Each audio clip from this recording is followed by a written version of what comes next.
Hi folks, we're going to go through the Module 2 test assessment very quickly, the study guide. So for number 1, it says a cup of frozen yogurt costs $6. Toppings for the frozen yogurt cost 75 cents each, or $0.75 each. That each word, that's how you know this is going to be attached to your X. Think of each like slope, like it's going to be your slope. So this question right here is just saying part A, a customer ordered a cup of frozen yogurt with X toppings. So that's the number of toppings is X. Write an equation that can be used to find the cost C of this order. So we're already going to start off by saying C equals our base price. Remember, it's going to be our y-intercept. That's going to be 6. So no matter what, this cup of frozen yogurt will cost at least $6. So we're going to say 6 plus, depending on how many toppings we have, we're going to multiply that by 0.75.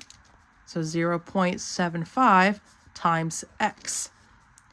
We're going to take the amount of toppings, multiply it by 75, or 0.75, excuse me, and then add it to 6. And that's it. That's our answer. And if you want to put it in slope-intercept form, you could. You could just say C equals 0.75x plus 6. Either one works. It's the same thing. At this point, it's asking a customer orders a cup of frozen yogurt with a total cost of $8.25. How many toppings did the customer order? Well, in this case, what are we solving for? We are solving for X. So what the total cost is, that is going to be C.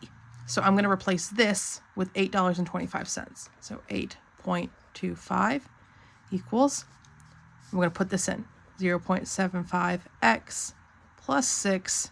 And we are solving for X. We want to know how many toppings. So we're going to subtract 6 from both sides. I know that might look a little weird, but you don't want to do minus 6 and subtract it from the 5. Remember that 6 is going to be under the 8. Those cancel. This, we're going to be left with, double checking my math here, 8.25 minus 6. If you do the math there, should be 2.25. Okay. And then we're going to set it equal to 0.75x. And at this point, what are we going to do to both sides? We're going to divide by 0.75, which sounds silly. You're dividing by a decimal. That's fine. You're allowed to do that. We're going to cancel those out. We're going to put it in the calculator, because again, you are allowed to use a calculator for this. So 2.25 divided by 0.75. When you do that, it actually gives you 3.